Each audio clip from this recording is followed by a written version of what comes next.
Welcome to In Depth with Academia, where we dive into the world of academic research and tease out what it might mean for you out here away from all the academic jargon.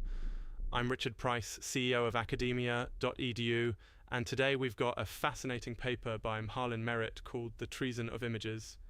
This is not a painting, it is a linguistic manifesto. Now, before we start, let me say very clearly, I'm neutral here. I'm presenting what the paper argues and explores. I'm not saying it's correct. I'm not saying it's not correct.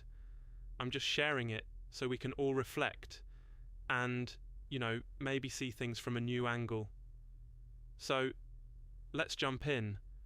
Mharlyn Merritt's paper asks a big, slippery question. What happens when art and language collide? Why does a painting that literally says, "This is not a pipe," on it, throw generations of people for a loop? And what are we supposed to take from that as we navigate a world filled with texts, ads, Instagram posts, everything?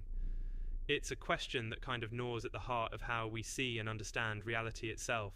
Sounds philosophical, because frankly, it is. And why does this matter to you? Well, we all use symbols, right? Every day. Street signs, brand logos, emojis. But how often do we really question what these things mean, or whether what we see is actually what's present in front of us? Mharlyn Merritt's paper takes the famous painting by surrealist Rene Magritte, The Treason of Images. You might know it as "Si ce n'est pas une pipe," or "This is not a pipe," and says, let's pump the brakes. Let's look at what's actually happening here. Are we seeing or are we interpreting? Are we confusing reality with representation? Let's pause for a second.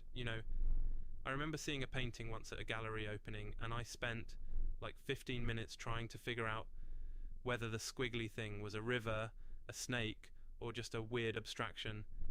Anyway, sorry, back to Magritte. Sometimes art just gets our brains running in circles, huh? So Magritte's famous painting isn't just a painting, Merritt argues. It's more like a linguistic manifesto. It borrows from philosophers, particularly Ferdinand de Saussure, a kind of legend in linguistics who said, "Look, words are arbitrary. The meanings we attach to things don't have to match the things themselves." Magritte was apparently kind of obsessed with how language and images mess with our sense of what's real. He'd throw words into his art, not to clarify, but to confuse, to provoke, to get us thinking twice about what's in front of us. The paper tells us about Magritte's early life, some tough stuff there, and how he wasn't too keen on just painting dreamy nonsense, even if people called his work dreamlike. Instead, he wanted to wake people up, challenge them. If you see a pipe painted on a canvas and the painting says, "This is not a pipe," Magritte would say, "Try smoking it."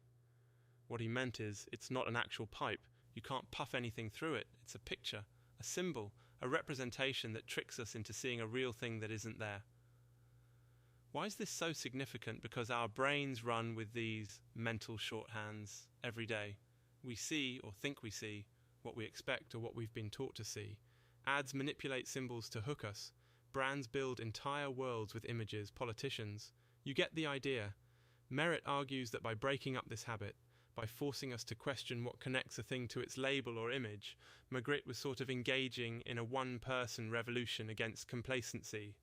And Mharlyn Merritt draws on all these thinkers: Foucault, Umberto Eco, advertisements, semiotics, to show that perception is always being constructed.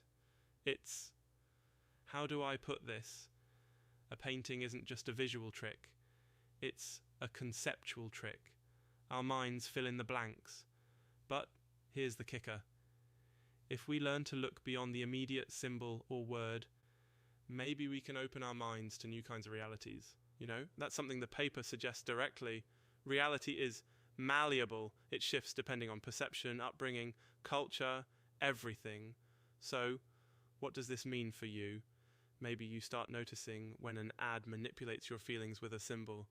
Maybe you catch yourself assuming something just because a label says so. Maybe, just maybe, you begin to reserve a bit of judgment. before accepting the surface of things. It's not about saying nothing is real, but more about taking reality with a grain of curiosity and a dash of skepticism. Mharlyn Merritt's paper reminds us that academic research isn't the truth. It's a lens, a set of insights, somewhere for your mind to roam, not a rulebook. That's it for today on In Depth with Academia. Thanks for being curious, for questioning, for stretching your mind with me. And remember, this isn't the end of the story. It's just the beginning of you seeing a bit differently. So until next time, keep questioning and keep exploring.